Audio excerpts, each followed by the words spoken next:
Eita glória, muito boa noite, shalom, a paz do Senhor Jesus, esse é o Reino Podcast e é motivo de muita alegria em uma edição mais, em um momento mais que especial, e nessa noite estamos recebendo aqui no nosso estúdio, nada mais nada menos, que é pastor, é empresário, é um grande servo, um grande homem de Deus, pastor Júnior Souza, e ele que tem impactado essa nação, é uma voz profética, é um homem que há muito tempo Deus tem manifestado de uma graça e de uma glória tremenda.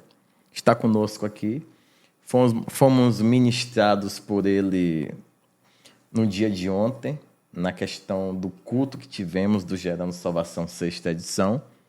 E hoje está conosco aqui. Eu quero agradecer a Deus pela tua vida e louvar muito ao Senhor por essa grandiosa oportunidade. Tudo bem com o senhor? Melhor agora, né? Eu estou com o coração transbordando de gratidão ao Senhor por mais essa oportunidade de iniciar um ano podendo estar profetizando, podendo estar gerando a expectativa, as metas, os anseios, aquilo que a gente precisa entregar ao Senhor, e quero já, desde já, parabenizar, né, a sua iniciativa, que é essa manifestação dessa graça à cidade de Salvador, a esse povo da região metropolitana que vem buscar de Deus uma direção para o ano, né? Me sinto muito privilegiado por fazer parte desse projeto e acredito que vai ser o primeiro de muitos para mim. Se o senhor não me trouxer ano que vem, ficarei chateado. Estou muito feliz em conhecê-lo, conhecer a sua esposa, conhecer os seus filhos na fé, essa visão que tem já impactado meu coração e já está gerando frutos constantes. Estou muito feliz com tudo que vi aqui da igreja, o carinho, a receptividade, a fome desse povo pela palavra, a recepção à palavra, a forma que se reage à palavra, como você... Eu acho isso é muito importante hoje em dia, né? A gente, por mais que há muita informação sendo liberada através da internet, a gente percebe que aqui nessa igreja, nesse mover de Deus, há um povo sedento. Então, só tenho a dizer, continuem nessa missão, e me sinto privilegiado por fazer parte desse projeto. Estou muito feliz. Alegria nossa, alegria demais. Eu confesso que a expectativa estava alta, mas o Senhor conseguiu ainda elevar o nível no âmbito de surpresa, de cumprimento e de tudo aquilo que Deus lhe usou. Lhe usou mesmo para ministrar as nossas vidas, para nos dar um norte, nos dar uma direção. Começar esse ano, 2024, com alguém que tem o know-how, a expertise e tem vida. Né? Não só tem o assunto, a informação e a palavra, tem vida, tem a experiência, porque Deus assim o levantou, o ergueu, e, lógico, tem sempre alguém que clama, que intercede adjunto e junto a ti. Eu também fiquei muito feliz em conhecer sua esposa, ver que um casal sólido, um casal firme, um casal constante consegue chegar em lugares extraordinários, e é perceptível que tudo que o senhor já viveu, tudo que o senhor tem experimentado acerca dos lugares que Deus tem levado, das pessoas, das conexões que Deus tem atraído para perto de ti, em termos de falar de presente, quem recebeu o presente fomos nós. Tenha certeza disso. Já lhe seguia através das redes sociais, já acompanhava seu trabalho, sem nem antes sonhar, pensar em tê-lo aqui. Não sabia da sua história como pregador, não sabia. Lhe conheci muito na questão empresarial e já lhe respeitava, porque mesmo sendo empresário, sem saber que o senhor também era um pastor, era um homem de Deus, eu via todos os princípios bíblicos sendo honrados e respeitados no seu dia a dia. E parabéns também, pastor. Maravilha, maravilha. Eu acho aí essa coisa da gente trazer esses princípios, né? Esses princípios milenários, esses princípios que regem a nossa vida, eles fundamentam a nossa história, né? Família é tudo, e, né, tive a grata satisfação de estar sempre na companhia dela, da minha prenda. Eu chamo de prenda, né? A Bahia sabe o que é prenda. Sim. A boa parte do Brasil não sabe, né? Sim. Tem gente que acha que prenda é até o nome dela, que eu sempre a chamei de prenda. Esse presente, essa dádiva que me foi dada pelo Senhor, minha companheira, né? Me acompanha. Nós vamos fazer dia 22 de março, 22 anos de casado. Me casei com 20 anos de idade e foi a melhor coisa que eu fiz na vida, né? E poder estar aqui partilhando essas experiências e saber que a história chegou primeiro através do empreendedorismo do que a mensagem. E quando o senhor falava, eu me lembrei de uma época em que eu comecei a prosperar no meu mercado e eu me senti no dever de colocar o nome de Jesus, né? Aquela coisa se acendeu dentro de mim e eu falei, eu preciso mostrar para as pessoas que é Jesus que está fazendo isso tudo na minha vida. Glória porque eles olham para mim e dizem assim, que bacana, que cara inteligente, que cara estrategista. E eu, Senhor, eu preciso que as pessoas vejam. Aí eu falei, acho que eu vou botar na sacola, eu acho que eu vou botar nas impressoras fiscais, eu acho que eu vou adesivar tudo com o nome de Jesus. Aí eu tive uma ideia, eu falei, eu vou colocar uma torre bem alta na chegada, porque a nossa loja matriz, até então só tínhamos ela, é na chegada da cidade. Eu falei, eu vou botar uma torre bem alta e vou botar o nome Jesus lá em cima, para que todo mundo passe, veja o nome de Jesus. E quando eu projetei isso no meu coração, eu ouvi a voz de Deus falando comigo, não. Uau. Não. E eu falei, Senhor, mas por que não? A minha vontade é legítima, é o seu não. Quando as pessoas olharem para você, não precisa me apresentar. Eu quero que elas vejam que eu sou na sua vida sem que você me apresente. Glória a Deus. Então, às vezes eu percebo que tem empresários que estão nos assistindo que tem uma necessidade de, às vezes, dizer para as pessoas, né, que você é crente e tal. E deixe que as pessoas leiam isso sem que você sinalize dizendo através dos seus negócios estampados. Deixe que no natural. E foi o que foi acontecendo. A pessoa chegava e dizia, mas por que o Jussi não abre domingo? Aí, automaticamente, as pessoas começaram a dizer, não, porque eles são evangélicos. Ué, mas eu conheço muitos evangélicos que abrem domingo. Sim. Mas por que eles não abrem? Então, por que eles não vendem bebida alcoólica? Ou seja, por que tratam de uma forma diferente os clientes? Então, aquelas coisas foram revelando Jesus, que se às vezes a gente coloca o nome, acha que cumpriu a missão, né? Acha que não, tá bom, já botei uma torre, já botei o nome e cumpri a minha parte como cristão. Estou dizendo para as pessoas que Jesus reina nessa empresa. Então deixa que o rei, ele mesmo se revela no reino, né? Então eu acho assim, foi uma experiência muito bacana que eu tive com Deus. Ele falou assim, as pessoas vão olhar para você e vão ver que eu estou nos seus negócios. Então, fique tranquilo, não queira mostrar, não queira forçar. Deixa de maneira natural que elas vejam. E a responsabilidade também de você colocar e, às vezes, não poder corresponder, né? Porque é uma responsabilidade muito grande, né? A exposição pública, a lei da atração é fato que vai atrair de forma natural. Só que o regimento da sua lei de atração visual é Jesus. Eu nunca pensei diferente, desde o primeiro momento.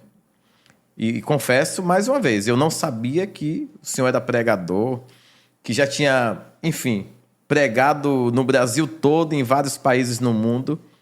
E ouvindo hoje a tua história na hora do almoço, eu fiquei maravilhado com Deus. Fiquei maravilhado porque, de verdade, tem gente que Deus trata de forma específica e levanta para um propósito maravilhoso, no qual eu lhe vejo dessa forma. Enquanto tem pessoas que, sim, eu quero marcar a sacola, eu quero fazer a torre. Isso é um desejo de benevolência que, de forma espontânea, o Senhor gerou. Deus falou, não preciso não. Preciso não. Vão lhe ver de outra forma. E tremendo que eu lhe vi de outra forma. E vi Deus de outra forma. Nada contra quem faz, claro, né? Sim, Respeitamos. sim. Porque para cada um Deus tem uma meta, um propósito e uma visão. Sim. E agora, dentro dessa linha de análise pela qual o Senhor está fluindo, a gente está vendo o manifestar de Deus comprovado com ações visuais e nem sempre por escritas.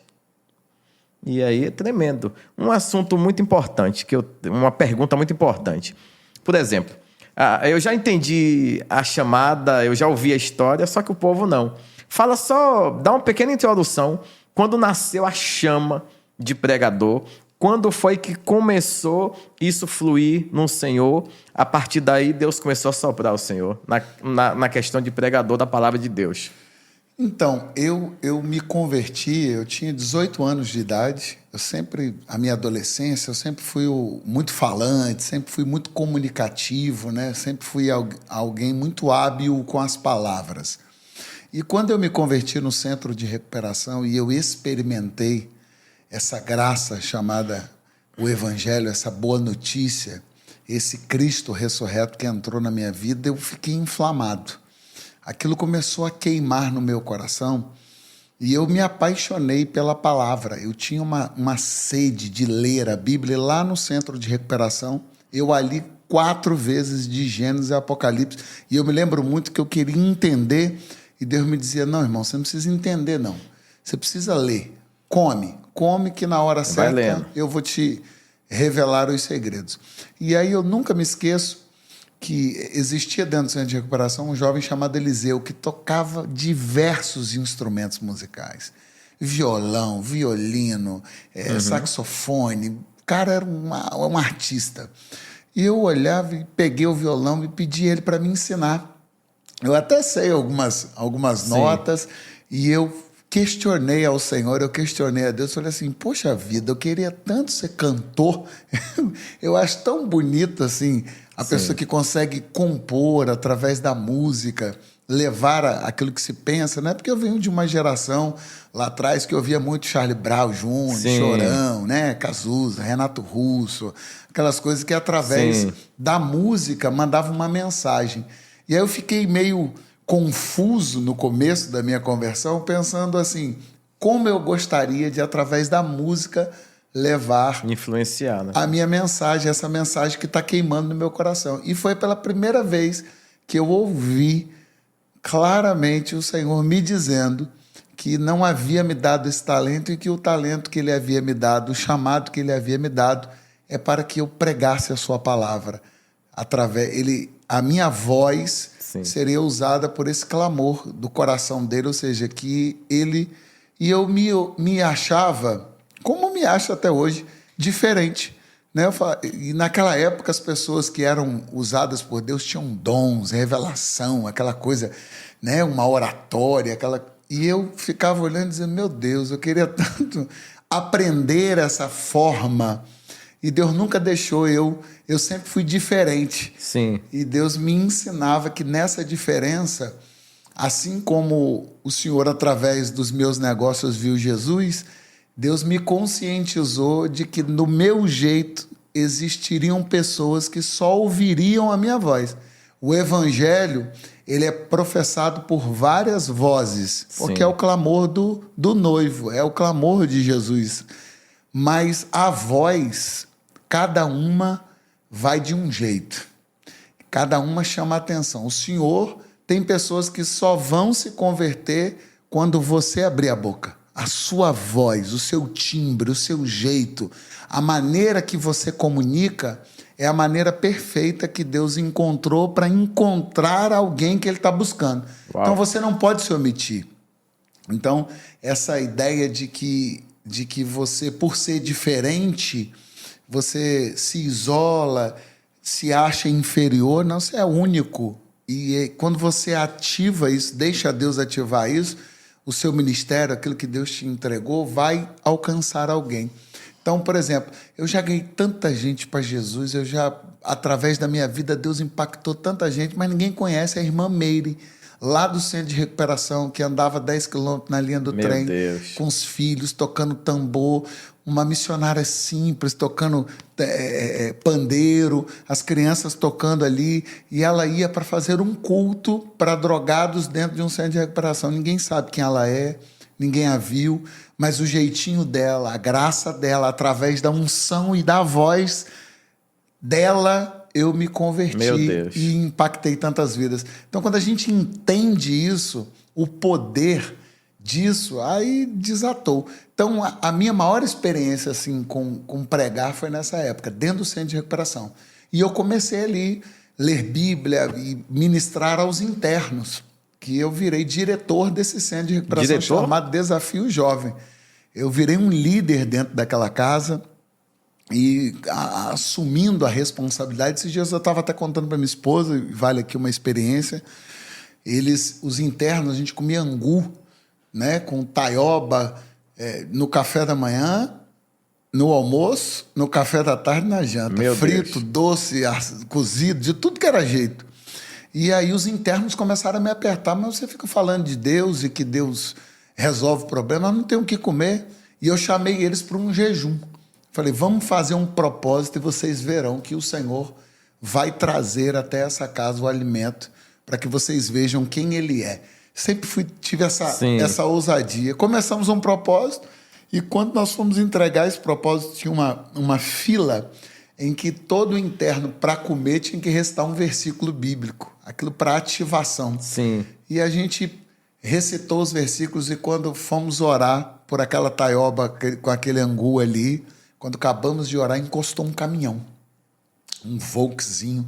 Tss, tss, me lembro até hoje. Meu Deus. E tal, buzinou, e quando a gente foi para a porta, lá estavam os irmãos da Igreja Cristo Vive, de Belo Horizonte, com um caminhão cheio, mais cheio de comida. Louvado seja Deus. E de tudo que era tipo, de tudo que, sabe, com variedade, qualidade, danoninho, aquelas coisas que não é habitual de doação, ainda mais de centro de recuperação.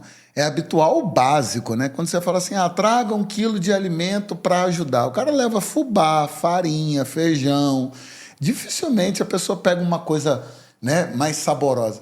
E essa doação não era só besteirinha, né? Deus mandou aquilo que é para comprovar que ele ouviu e recebeu. Então, assim, foi um mover de Deus naquele centro de recuperação, sabe? Ali os jovens, homens, viram o poder de Deus.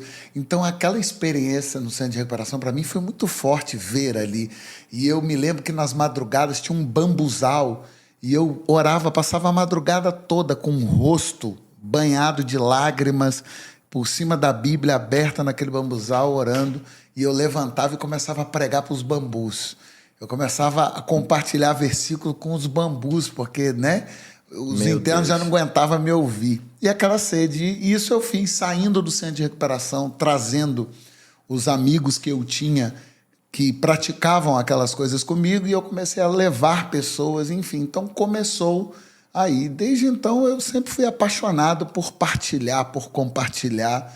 E aí foi só acontecendo. Aí me casei, e aí os negócios, fiquei envolvido com os negócios, e chegou uma hora, no meio dos negócios, o Senhor falou forte comigo, agora saia dos negócios e vá ser pregador. Eu não entendi o que era ser pregador, né? Estava começando aquele movimento de Gideões e tal, aquela coisa toda chegou até mim. E quando eu fui ver, eu estava viajando o Brasil, pregando. As coisas na minha vida sempre aconteceram de maneira muito natural. Por mais que pareça, é assim... E aí eu tô aí, cara. Eu amo falar de Deus, amo falar de Jesus, amo compartilhar experiências.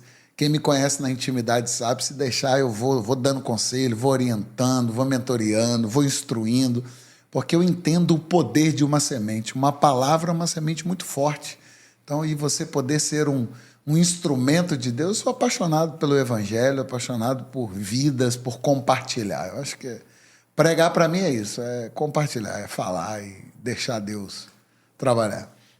E aí você tem a sua jornada, inicia os negócios, daqui a pouco interrompe, dá uma pausa nos negócios e vai cumprir a chamada, viajar o Brasil, o mundo. Depois de um tempo, volta para os negócios. Volto para os negócios. Fala para a gente aí, principalmente para quem está assistindo, que tem também a via e a veia profética de cumprimento de uma palavra, de uma chamada, mas também tem um sangue empreendedor. Então, eu acho assim, é muito individual. O chamado é uma coisa que eu sempre acreditei, é que a gente não escolhe, a gente é escolhido. Concordo. Né? Não foste vós que escolhestes a mim. Eu vos escolhi e vos designei para que vades e dei fruto, a fim de que o vosso fruto permaneça. Então, o chamado é um desígnio de Deus. Então, é Deus que escolhe, é Deus que separa, é Deus que envia, e Ele envia a cada um de um jeito. Então, eu não posso, por exemplo, eu nos meus negócios, a gente não vende bebida, eu tenho uma loja de frente para a praia, sabe? É uma loucura, porque dentro do supermercado, 28% do faturamento de um mercado é bebida alcoólica. 28%? 28%. Fora daquilo que a bebida ainda agrega para venda de carne, para venda de... Sim. E o cliente, como lá não tem bebida, eu já vou comprar em outro lugar, Que já tem a bebida e tem a carne. Tem a carne e Sim. tudo. Então, e a gente, quando faz isso, eu não posso dizer que todo evangélico não tem que vender bebida. Eu poderia me escorar no fato de eu não vender bebida e olhar que é para aquela câmera e dizer, você que está aí, você que tem uma churrascaria, você que tem um restaurante, você que tem uma mercearia, você tira a bebida daí, não venda bebida e tal, porque Deus não se agrada, Deus não vai abençoar os teus negócios. Espera lá. Eu não tenho... O fato de eu entender e ter uma história por trás, assim como o domingo, que eu não abro o domingo, que outro dia importantíssimo, representa dentro do mercado, Sim, algo muito importante de venda, é o melhor dia de venda do varejo, porque é o dia que o camarada não está trabalhando, que ele quer se dar o agravo de comer uma besteirinha, comer uma coisa diferente, porque esse mercado dá dinheiro, não é arroz e feijão, não é macarrão, não é o básico, é a besteirinha. E o dia da besteirinha é o domingo. E no domingo nós estamos de porta fechada. O dia do dinheirinho é domingo. E quando o Senhor me pediu domingo, eu estava vivendo dias terríveis. Nossos negócios estavam, precisando. E eu disse para minha mulher, falei, não, Deus está me pedindo para nós não trabalhar de domingo. Ela quase matou. Ela falou, epa! Falei, vamos fechar o domingo. Então eu não posso dizer para quem está me assistindo aqui, não, você tem que fechar o domingo é o segredo para Deus te prosperar. Não vender bebida é o segredo para Deus te prosperar. Faça isso. Esse eu acho que é a maioria dos erros, até na itinerância, na palavra, é as pessoas quererem copiar o modelo dos outros, porque Deus pede cada um uma coisa. Aí eu vou fazer porque eu vi o pregador falando... Entendi. Você entendeu? Sim. Então, eu acho assim, o Senhor, ele usa cada um de um jeito, cada um ele ativa e pede uma coisa específica. Então, assim, não existe uma fórmula. Eu acho assim, isso é muito importante, porque a gente vive aquela coisa que... E hoje se ensina muito, querem ensinar muito as pessoas a ser leão. Você tem que ser um leão, você tem que partir para cima, você tem que ter disposição, você tem que ser isso... Mas vamos aprender uma coisa, no reino felino, que eu acredito que todos nós somos, tem o leão, tem o leopardo e tem o gatinho. Sim. E tem muita gente dizendo para gatinho para ser leão.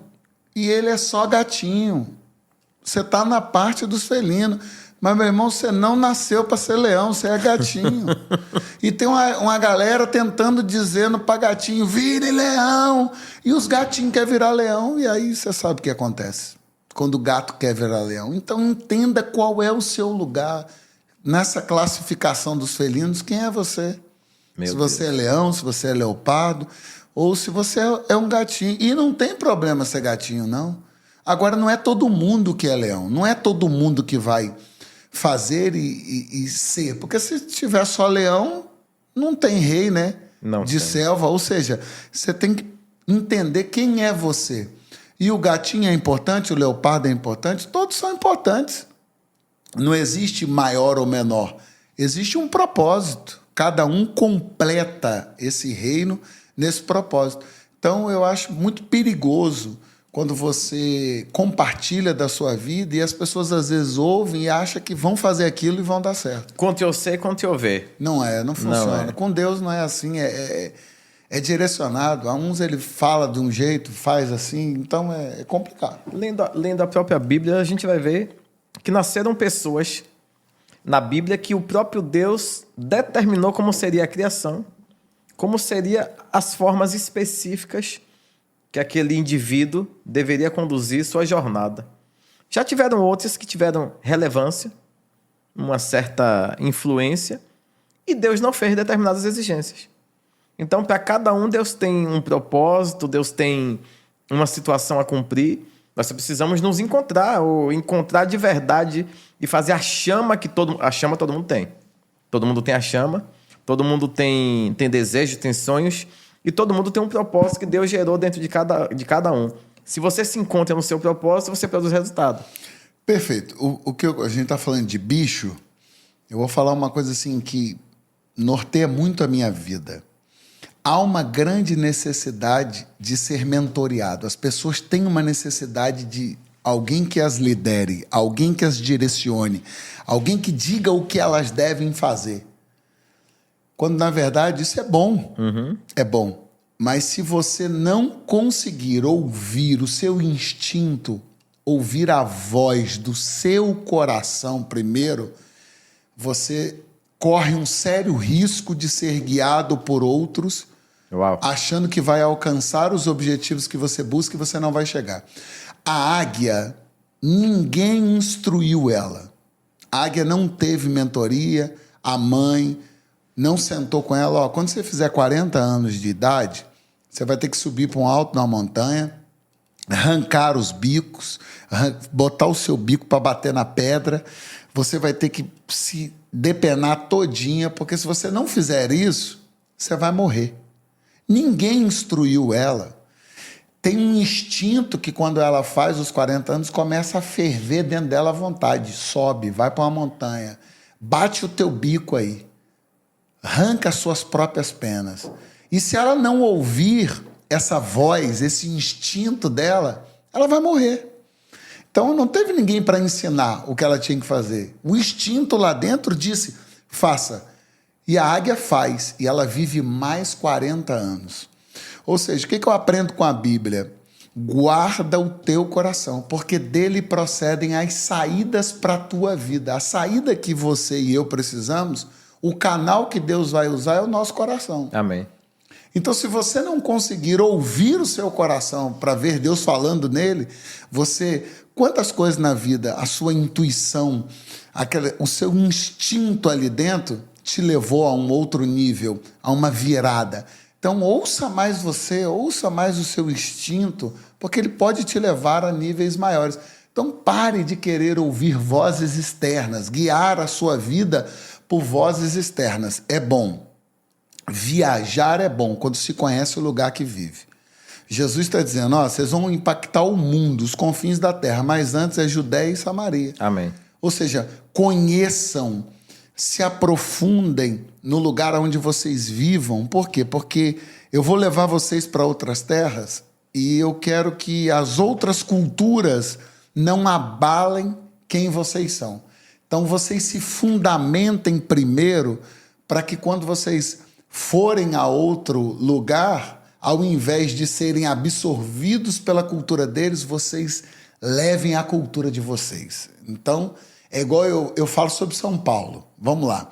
São Paulo é o único lugar do Brasil que você tem todos os estados brasileiros representados. Sim. Lá você tem baiano, você tem pernambucano, você tem mineiro, você tem carioca, você tem tudo. Só que todos têm que se adaptar ao jeito da cidade. Se você não se adaptar ao jeito da cidade, você não sobrevive. Então, São Paulo é o lugar que faz todos os estados se adaptarem à sua realidade. E não tem opção. Ou você se enquadra naquilo, ou ele te bota para fora. Sim. É um ambiente que o restaurante é programado para te atender rápido, porque é rotativo. Então, o cara é programado para saber quanto tempo dura na mesa o atendimento. Então, você tem que funcionar para dar lugar para outro vir sentar, porque, ou seja, é um mecanismo. Sim. Então, você tem que se adaptar àquela realidade.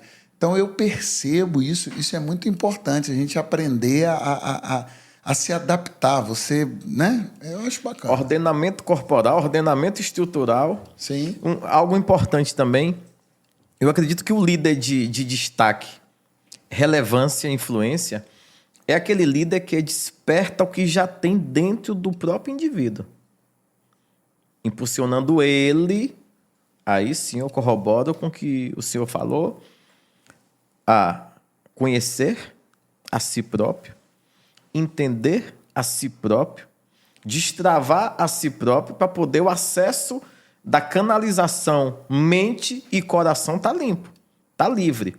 Então, o liderado, ele não, ainda que o líder tenha uma função muito importante na vida, o líder tem uma função na vida de um liderado, o liderado ele tem um destino programado e projetado pelo próprio Deus. E tem uma frase que eu gosto, que o verdadeiro líder é aquele que forma sucessivos sucessores bem-sucedidos. E quem são esses sucessivos sucessores? É quem colocou em prática e de uma forma ainda melhor, no qual ele ficou bem-sucedido e gerou a tal da independência. Então, o líder produziu uma influência, mas não canalizando o liderado para sua vontade. E nem para sua codependência. Não, isso... Você tem que ensiná-lo a viver sem você. Acho que o fator chave da liderança, quando um pai entende o seu propósito, é quando ele cria um filho para viver na sua ausência. Um líder é aquele que programa os seus liderados para viver sem ele. Concordo. Gênero, número e grau. Sem ele. Então, quando você sabe que você está liderando no caminho certo? Porque se só funciona se você tiver, não é sobre os outros, é sobre você. Então, você fez com que todo mundo ficasse à sua volta, porque você tem que estar ali. Isso é por um tempo, é por um período. Né? Você vê, Jesus é um modelo de liderança muito eficiente, porque os apóstolos, na ausência dele, produzem mais do que na presença dele. Ele consegue estar... Né? Entenda essa presença física, porque a presença espiritual ela é constante, mas essa presença física é tão disruptiva que eles só conseguem colocar em prática o que aprenderam na ausência. Uau! Então, quando o teu filho vai conseguir fazer o que realmente você ensinou? Quando ele vai conseguir se lembrar do caminho para não se desviar? É quando ele estiver caminhando sozinho. Se você estiver caminhando do lado dele, não tem como se lembrar. E nem tem o que mostrar. Então, preparar uma geração para viver sem você. Então, eu acho assim, se o conceito de liderança é você criar liderados que caminhem sem você um dia, ou seja, o segredo do liderado é sempre entender que o líder está por um momento, não para uma vida toda. Yeah. Quando eu falo um líder, eu falo assim, não é que você vai se desprender de... Porque não existe alguém que tenha autoridade se não estiver debaixo de autoridade. Ou seja, para você exercer autoridade, você tem que estar submetido a uma autoridade. Então, não confundam o fato de você achar que você pode andar sozinho. Eu estou falando de codependência. Porque tem gente que, para casar, depende de uma direção. Para abrir um negócio, depende de uma... Tudo é uma direção de alguém. Sim. E aí ele toma as decisões baseadas na direção de alguém. Uhum. E, às vezes, esse alguém está movido por uma vontade ou um ideal que não corresponde. Você se frustra. Então, você tem que ter muita sensibilidade. Decisão é uma coisa que cabe a mim. Eu tenho que decidir. Por exemplo, eu tenho uma analogia fantástica que nós não perguntamos a Deus o que se queremos comer, carne ou frango. Quando o senhor for comprar esse terno azul aí, bonito, o senhor não sentou lá, olhou, falou, Senhor, me ajuda aqui, eu preciso tomar uma decisão. Eu compro o terno azul ou compro o terno preto? Não. Você está acostumado a tomar decisões e você sabe que o azul cai bem. Tu não comprou um amarelo, o amarelo não vai combinar contigo. Então você tem um poder de decisão porque você já está habituado a decidir. Então, isso te dá segurança. Então, por que as pessoas têm dificuldade de tomar decisões na vida? É porque as decisões importantes, elas ficam esperando Deus. Elas ficam esperando alguém. Elas ficam esperando uma confirmação para tomar uma decisão. E isso acaba as neutralizando e elas não se movem, porque elas ficam esperando um ok para ir. Então, eu acredito muito que você precisa se mover. Você precisa dar passos. Não conhecer o destino todo. Você tem uma palavra de Deus para andar é o que Deus disse a Abraão: sai da tua terra e da tua parentela e vai para uma terra que eu te mostrarei. Ou seja, eu não vou te dar um mapa todo para você andar, eu só vou te dar uma palavra: sai de onde você está. Quando você sair, eu vou aparecer de novo e vou te dar o destino. Ou seja, essa ideia do mapa completo para você caminhar, eu vou te mostrar o seu destino para você andar. Então, a pessoa, às vezes, ela se motiva e se desmotiva. Então, tem que decidir. Esse poder de decisão é nosso. Então, a gente tem que ensinar aos nossos liderados, decidam. Né? Eu, dentro dos negócios, eu acredito muito que você não tem que confiar para delegar. Né? Eu acredito isso muito. Né? O senhor é apóstolo, o senhor tem várias pessoas que servem na igreja. Sim. Então, às vezes, você vai tomar uma decisão, agora eu falando como empresa, e aí eu como empresário. Às vezes a gente tem uma dificuldade de delegar alguma coisa porque a gente não confia. Pô, não confio na pessoa. Mas por que você não confia? Porque você não delegou antes. Você quer confiar para delegar, pô. Dê a missão para depois saber se a pessoa vai cumprir ou não. É ou não de confiança. A pessoa só vai mostrar se é de confiança se você delegar uma missão e ela não conseguir executar. Opa, eu não posso confiar nela essa missão. Para essa missão. Por quê? Porque eu mapeei, identifiquei, atribuí a responsabilidade, ela não conseguiu entregar. E ela pode ser gatinho, leopardo, leão ou águia. Mas você só vai saber se você testar para saber em que lugar ela vai ocupar. Então, essa percepção é igual os talentos, a parábola dos talentos lá. Segundo a sua capacidade, irmão. Ali, pronto, vamos falar do gatinho, do leopardo, do leão, é ali. O gatinho é 1, o leopardo recebeu 3 e o leão recebeu 5. Pronto. Segundo a sua capacidade. Então, nós temos que observar, viu capacidade e entrega. Ele sabia que um ia enterrar? Sabia, e mesmo assim entregou.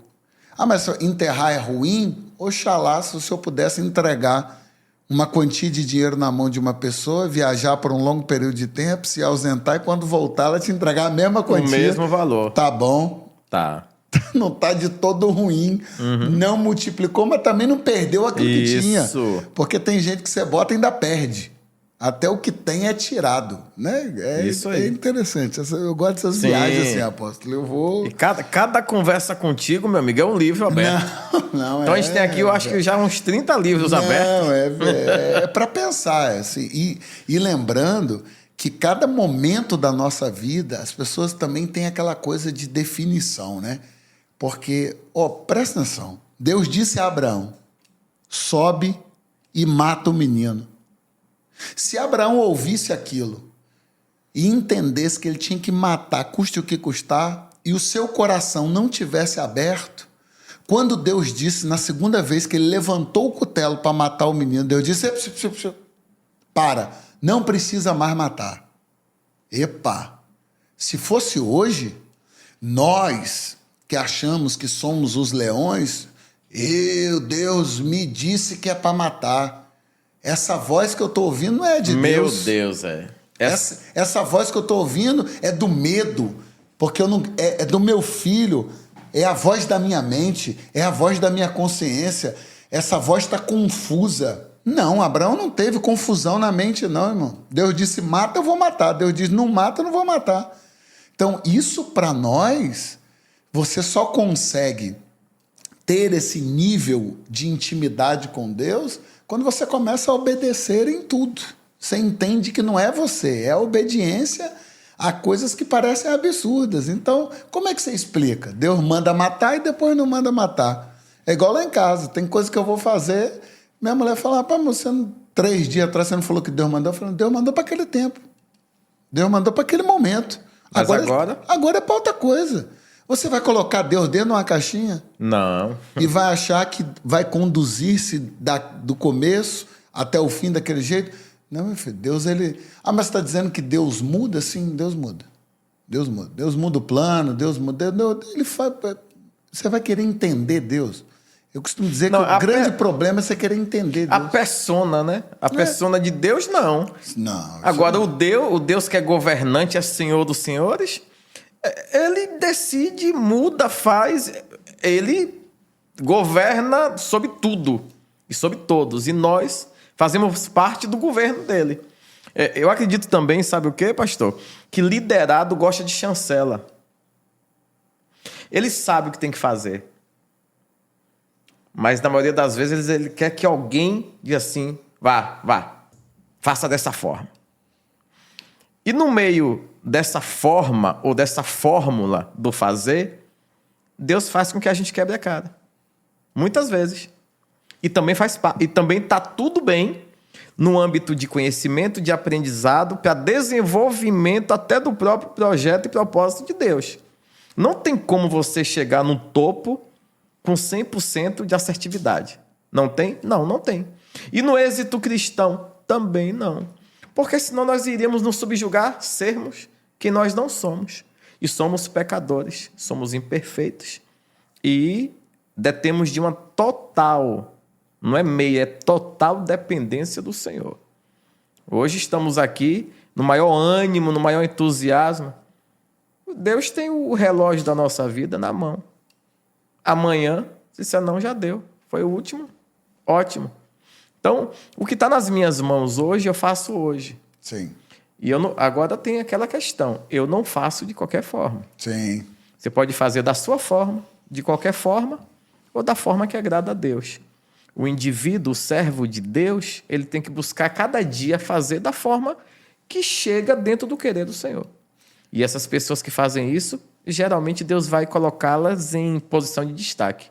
E é onde eu lhe enxergo querer fazer segundo o querer de Deus, segundo a forma que Deus lhe convocou. Aí poucas pessoas vão entender. Em muitos momentos nós vamos, mas ontem você estava, meu amigo, doido para fazer isso e agora é Deus. Isso. E glória a Deus. Olha o que Jesus disse. Basta cada dia o seu mal. Meu Deus. Quem está dizendo isso é Jesus, irmão. Jesus está dizendo, você pode me servir, você pode ser filho de Deus, você pode estar cheio da unção. Deixa eu dizer uma coisa para você. Amanheceu? Prepara, porque todo dia vai ter um mal. Uau. Porque quando Jesus diz, basta cada dia o seu mal, irmão, ele está dizendo que todo dia vai ter uma maldade. Que você vai precisar entender que essa maldade não é para te neutralizar, pelo contrário, é para revelar a bondade que está em você. Então, quando você mostra o que de bom é em você, é quando a maldade aparece tentando ofuscar e a bondade prevalece.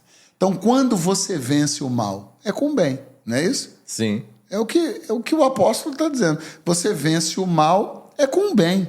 Então, como vencer o mal de cada dia? Porque aquilo que parece que veio para ser o meu mal, nada mais é do que a oportunidade de eu revelar a bondade de Deus que está em mim. Uau. Então, eu creio muito nisso. E é cada dia. Você vai resolver um mal de um dia e achando que no outro não vai ter? Vai ter. Porque Jesus cura o enfermo e esse enfermo depois vai ficar doente, irmão. Jesus ressuscitou Lázaro, mas Lázaro morreu. Meu Deus. Então, você se aproxima, você pede a Deus para ele abrir uma porta hoje, você passa por ela, mas amanhã você precisa de outra porta. Pô, mas não foi Deus que abriu? Ué? Pô, Deus não é marionete da gente. Abriu uma porta e você se acomodou naquela porta.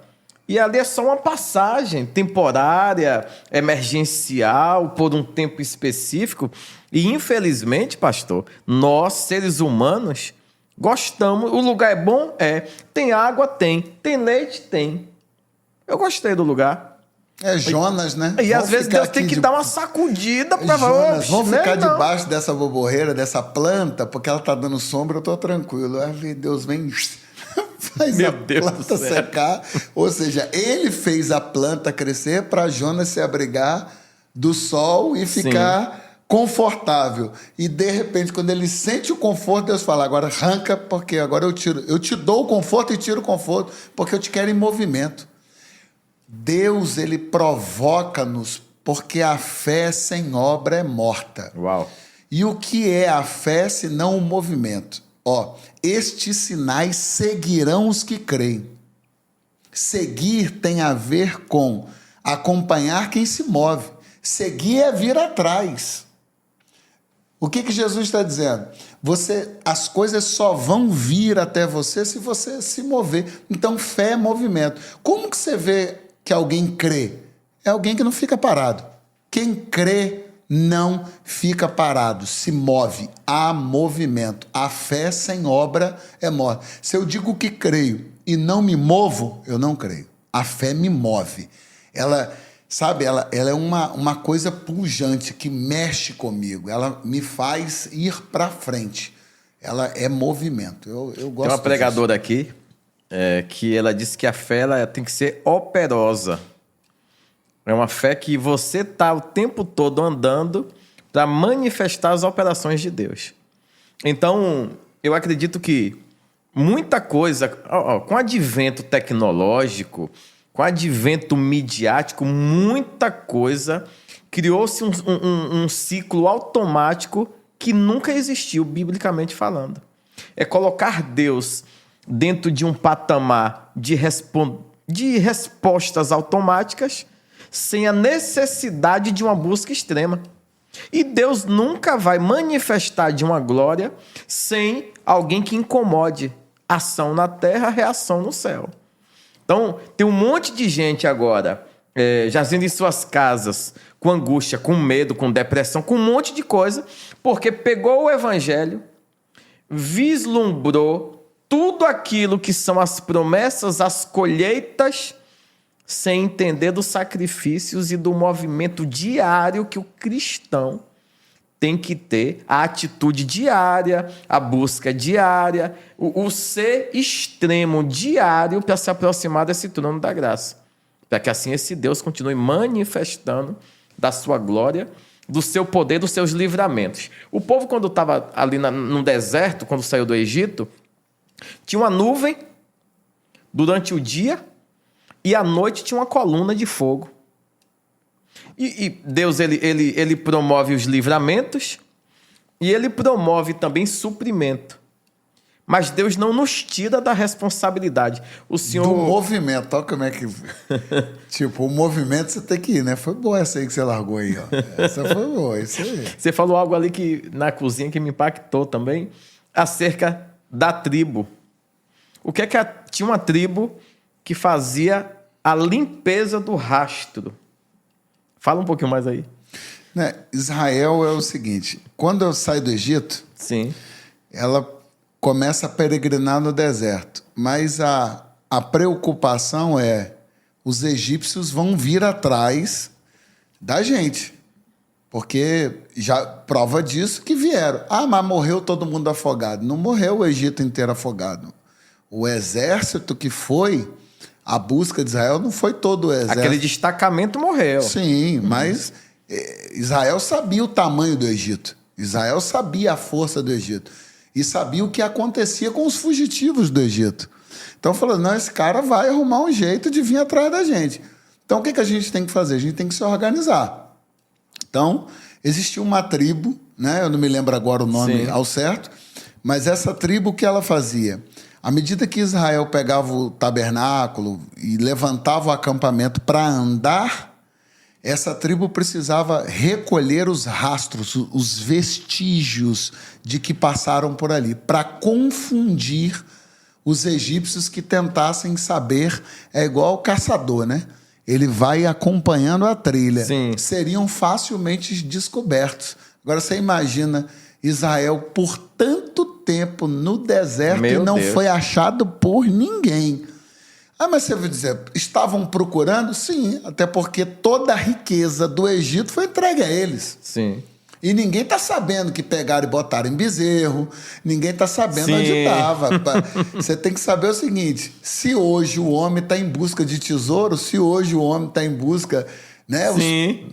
de um baú perdido de tesouro, a gente tem filme, a gente tem tudo. Sim. Se a gente falar assim, ó, tem um tesouro enterrado ali, meu Deus do céu, tá todo mundo doido. Agora você imagina quando se espalha nas nações. Que toda a riqueza. Do Egito está na mão de um povo que fugiu do Egito. E tá andando pelo deserto. E que está andando pelo deserto. Meu Deus. Então eles precisavam criar um aparato para tapar os rastros. Então essa tribo colhia os rastros e não deixava os vestígios para que não fossem alcançados. O que a gente aprende com isso, né? Que para sobreviver nessa comunidade, na igreja, em qualquer coisa, dentro de uma empresa, não é, essa função não é minha. Você deixou para trás, o funcionário deixou a ferramenta para trás. Não, ele que volte e pegue. Não tem a ver com ele, tem a ver com um conjunto. Você pode estar separado entre tribos, mas é um povo só.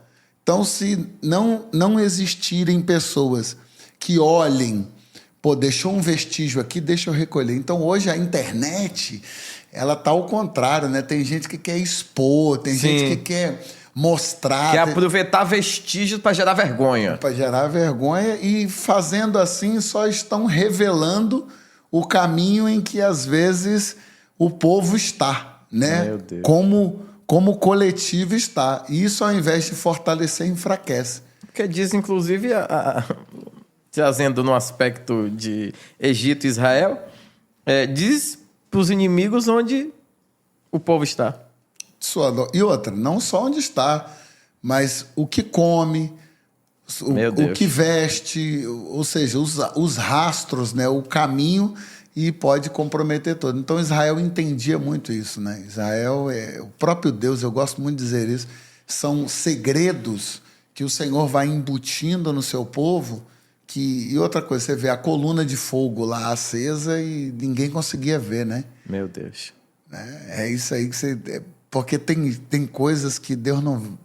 Todo mundo olha e não enxerga. Só quem é para enxergar que enxerga. Meu Deus. Tem coisa que você olha e diz assim, meu Deus, será que as pessoas não estão vendo? Não estão. Você viu? Não, não vi. Eliseu está lá olhando, o moço está apavorado. Meu Deus, olha quantos carros, olha quantos cavalos, olha quanta coisa. Eliseu tranquilão, olha e diz, Senhor, calma, quieta seu coração. Mas o senhor não está vendo? Senhor, peço-te que abra os olhos do moço para que veja. O quê? Que mais são os que estão conosco do que os que estão com ele. E o Senhor abriu os olhos do moço e ele viu carros, cavalos e cavaleiros de fogo protegendo. Aleluia. Ou seja, então tem algo acontecendo que não adianta você querer fazer com que as pessoas vejam, não. Não é todo mundo que vai ver, não. É você que está vendo.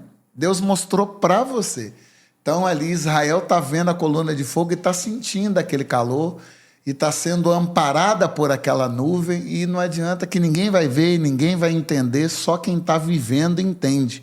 A dor, assim como a dor, é assim o milagre. Não adianta você querer mostrar para as pessoas que elas não vão conseguir ver. Deixa Deus mostrar a elas. Aí voltamos lá na torre. Deixa Deus mostrar que é melhor. Amém.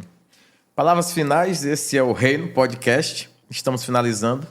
Deixa uma mensagem final aí acerca de como devemos andar, agir e cumprir diante de Deus.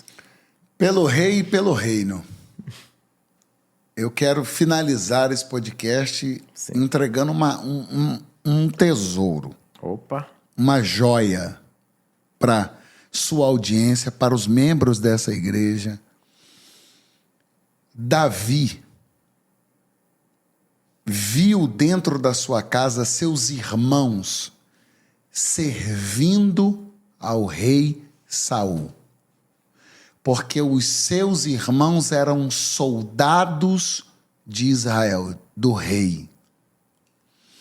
Quando Davi reina, os irmãos de Davi não o serviram. Ou seja, seus irmãos tinham facilidade de servir um rei, mas não tinham facilidade para servir o reino. Uau! Tem gente que só serve o rei e não serve o reino. Que profundo. É de dentro de casa, não aceita. É por isso que tem gente dentro da tua casa que conhece a tua realidade, não consegue te servir. Não consegue te ver prosperar. Não consegue te ver melhor do que eles. Ou seja, eles são capazes de servir um desconhecido. São capazes de botar armadura, se emperequetar, andar desfilando, ser o orgulho da casa para Jessé, que Jessé apresenta para Samuel. Diz assim, ó, eis aqui os meus filhos, olha aqui, ó. Ó, são todos soldados, mas os mesmos soldados que estavam dispostos a servir a Saul não estavam dispostos a servir a Davi. Sabe por quê? Porque, na verdade, eles queriam servir só o rei, não o reino. E Davi vai nos ensinar a não se abater. Se os seus irmãos... Porque imagina Davi. Rapaz, eu via meus irmãos lustrando bota, lustrando espada para servir a Saul, e eu estou aqui tendo que estar fugitivo, errante, escondido, tem uma chamada. Deus falou, aquieta o teu coração. Teus irmãos não vão te servir, mas eu vou numa caverna mostrar para você. Uau. Que eu vou te dar um exército de gente que não vai servir você, vai servir o reino, vai servir o propósito. E Saul, por mais que tivesse os irmãos de Davi o servindo e tantos outros servindo, em todo o reino de Saul não havia ninguém disposto a morrer por ele. Mesmo dando... Meu Deus. Tesouros, isenção de impostos e a mão de sua filha. Não é a recompensa que faz as pessoas te servirem. Não é o que você oferece que faz elas quererem morrer por você. Davi vai nos ensinar. Quando tem sede e diz, quem me dera beber daquela água? Quando ele acorda, os seus guerreiros foram lá e buscaram a água para o cara beber. Ou seja... homens que estavam dispostos a morrer para dar a ele um gole de água, e em Saul eles não estavam dispostos a morrer por riqueza, tesouro e a mão da princesa. Rapaz. Então eu declaro sobre a sua vida, sobre a sua audiência, um exército que pelo reino é capaz de fazer o que for preciso ser feito. Então não é a recompensa. Haverá para esse ministério, para esse tempo, para a tua vida, gente que vai olhar e não vai entender. Mas por que para mim aquele cara nunca fez nada, mas para o outro o cara está disposto a morrer? Não é por causa de você. É por causa do reino que você representa. Porque Saul representava só ele mesmo. Mas Davi representava o reino de Deus. Quem é esse incircunciso para afrontar o exército do Deus vivo? Aleluia. Davi se comprometeu para resolver não a guerra de Saul, mas a guerra do reino. E quem está disposto a morrer pelo reino, Deus vai levantar a gente para morrer por ele. Amém. Essa é a palavra que eu quero liberar para a tua vida, para o teu ministério e para a tua audiência que está aí, para as nossas vidas. Vamos só tocar aquilo que Deus nos deu para fazer, que o exército ele vai levantar. E é de gente que ninguém imagina. São aqueles soldados, aqueles valentes, que quando Davi diz, tô saindo da caverna, ele diz, vai para onde? Ele falou, não sei, nós vamos com você. Nós vamos para onde você for, nós vamos sofrer junto. E é tão poderosa essa coisa, essa influência de Davi, que eu vou fluir para a gente finalizar, que a Bíblia diz que levantou-se uma geração que atirava. Isso é muito forte que eu vou dizer agora. Atirava uma pedra numa distância de um tiro de flecha e acertava num fio de cabelo. Davi venceu uma guerra que espadas não venceram. Todo mundo tinha espada, mas não venceram a guerra contra Golias. Quando ele arremessa aquela pedra e vence uma guerra com uma pedra, com uma funda, ele levanta uma geração que troca a espada pela funda. Uau. E eles se tornam melhores do que Davi. Porque a Bíblia diz, está escrito, que levantou-se uma geração que acertava um fio de cabelo numa distância de um tiro de flecha. Tu tem noção do que é isso? Meu Deus. Se você que está aí me assistindo... Um fio de cabelo. Se você que está me assistindo acha que a testa de Golias foi um alvo difícil de ser acertado, imagina um fio de cabelo numa distância de um arco, de um tiro de flecha. Ou seja, Davi influenciou uma geração através de um comportamento. Então, que seja esse rei, esse reino, que esse ministério, que esse podcast possa ser essa graça para influenciar uma geração numa arma desconhecida, porque para vencer essa guerra você não precisa usar as armas habituais, não. Pode usar a arma que está na tua mão aí, porque Davi venceu uma guerra com uma arma que até então ninguém imaginava que poderia ser capaz. E é com essa arma aí que está na mão, e é com essa habilidade aí que Deus lhe deu, que tem muito gigante que vai cair, uma geração que vai ser erguida. Agora imagina quando a cabeça de Golias estava pendurada. Porque a Bíblia diz que Davi cortou a cabeça de Golias, não foi? Uhum. E pendurou a cabeça na cidade, não foi? E o que estava cravado na testa? A funda. Não, a pedra. A pedra, a pedra da funda. A pedra da funda estava cravada na testa. Então as mulheres, as crianças, os idosos que não foram, que não viram o que aconteceu na batalha, viram cravado na testa de Golias uma pedra. E todo mundo perguntava, o que é aquilo ali? Aí tinham que contar a história. E por isso se levantou uma geração. Olha que profundo. Meu Deus. Que é a geração dos moleques lá. É as crianças que não foram para a guerra, os jovens que não foram... Os badogueiros que viraram. Então, ou seja... Meu Deus. A gente não tem dimensão do que a pedrinha é capaz de fazer com aquela coisa que parece insignificante, abandonada no fundo de um ribeiro, no mesmo ribeiro onde todo mundo bebia água. Davi tirou a pedra, todo mundo ia lá beber água. Ou seja, saiu do lugar que todo mundo ia, aquilo que deu a vitória para eles. Ou seja, o que você precisa para vencer essa guerra está aí diante dos seus olhos, rapaz. Fica tranquilo, que Deus vai levantar uma geração. Meu apóstolo, obrigado pelo carinho. Eu estou cansado, esse podcast assim de noite não funciona não. Meu amigo, cansado. Você está cansado? Estou cansado, tá cansado, mas que papo bom. Bom estar aqui, que Deus abençoe o senhor, sua casa, sua família, sua audiência. Estou muito feliz. Deus te honre, Deus te recompense, Deus te faça prosperar ainda mais, lhe dê saúde, ânimo e vigor. Lhe dê ainda mais ferramenta a você, sua casa e sua família. Que o Senhor possa continuar soprando o seu nome nas nações. Muita gente, centenas de milhares precisam lhe ouvir. Milhões precisam ser edificados. Através de tanta profundidade que Deus te confiou.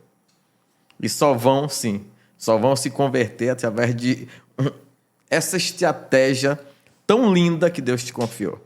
De transmitir a palavra, ensino, mentoria e conhecimento. Deus abençoe você. E esse é o podcast Reino, pelo Rei e pelo Reino. E você que está nos acompanhando, Deus abençoe. Boa noite.